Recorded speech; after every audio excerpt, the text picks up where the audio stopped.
राधे राधे, जय माता दी। आप सभी को शारदीय नवरात्रि की बहुत बहुत शुभकामनाएं। हर साल आने वाली शारदीय नवरात्रि का पर्व माँ दुर्गा की भक्ति और शक्ति का प्रतीक होता है।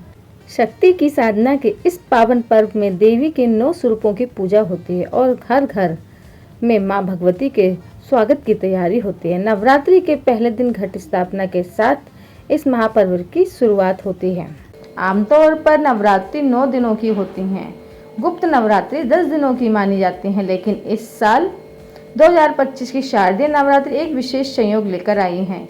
जी हाँ, इस बार नवरात्रि के दिन बढ़कर 10 हो रहे हैं और यही इसे बड़ा खास और अद्भुत बना रहे हैं, क्योंकि इस दिन शुक्ल और ब्रह्म योग जैसे सकारात्मक संयोग बन रहे हैं। इन योगों में पूजा करने से मनोकामनाएं पूरी होती हैं और घर में सुख शांति और समृद्धि आती है। इस बार एक शुभ योग और भी बन रहा है, वो यह है कि माता रानी इस बार हाथी पर सवार होकर आ रही है। देवी का हाथी पर आना बहुत ही शुभ माना जाता है। मान्यता है कि हाथी पर सवार होकर आने से मानव जीवन में सुख समृद्धि आती है। माता की यह सवारी अच्छी बारिश और अच्छी फसल का भी संकेत देती है, जिससे देश में अन्न धन का भंडार भरे रहेंगे। तो इस बार नवरात्रि बहुत ही शुभ है। आइए जानते हैं इस बार नवरात्रि कब से शुरू है। पंचांग के मुताबिक अश्विन मास के शुक्ल पक्ष की प्रतिपदा तिथि की शुरुआत 22 सितंबर की रात 1:23 से होगी और तिथि का समापन 23 सितंबर को अर्धरात्रि 2:55 पर होगा। उदय तिथि के अनुसार शारदीय नवरात्रि इस बार 22 सितंबर से शुरू होगी। शारदीय नवरात्र घट स्थापना का शुभ मुहूर्त।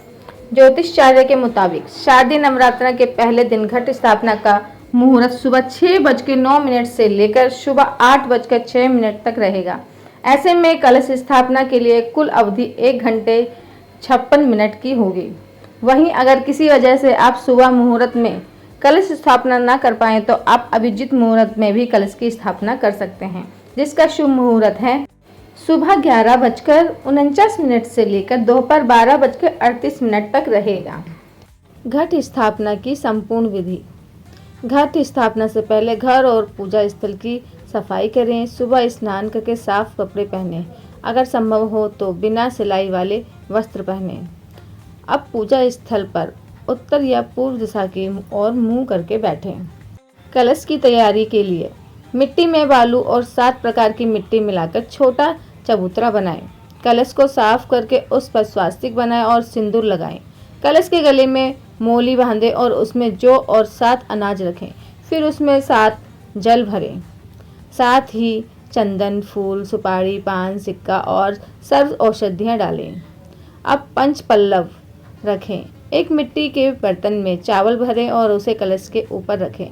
अंत में एक नारियल लेके उस पर लाल कपड़ा लपेटें और कलश के ऊपर रखें। अब पूरे श्रद्धा भाव से पूजा करें और कलश को देवताओं का प्रतीक मानते हुए उसमें सभी शक्तियों का आह्वान करें। भगवान वरुण, देवी पृथ्वी, देवगण, वेद, विपाल सभी को कलश में आमंत्रित किया जाता है। यह प्रार्थना की जाती है कि नवरात्रि के 9 दिन कोई विघ्न न आए और पूजा सही ढंग से पूरी हो जाए। कलश स्थापना के बाद से ही माँ दुर्गा के 9 रूपों की पूजा का क्रम शुरू हो जाता है।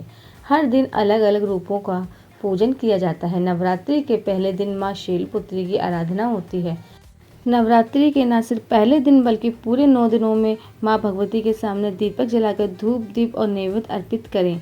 रोज सुबह और शाम की आरती और दुर्गा सप्तमी का पाठ करें। आज की जानकारी यहीं पर समाप्त करते हैं। उम्मीद करती हूँ आप लोगों को मेरी वीडियो पसंद आई हो, तो सभी को इसे शेयर करें, लाइक करें और कमेंट करें और सब्सक्राइब जरूर करें। माता रानी आप पे अपनी कृपा हमेशा बनाए रखे। फिर मिलेंगे नई वीडियो में नई जानकारी के साथ। राधे राधे।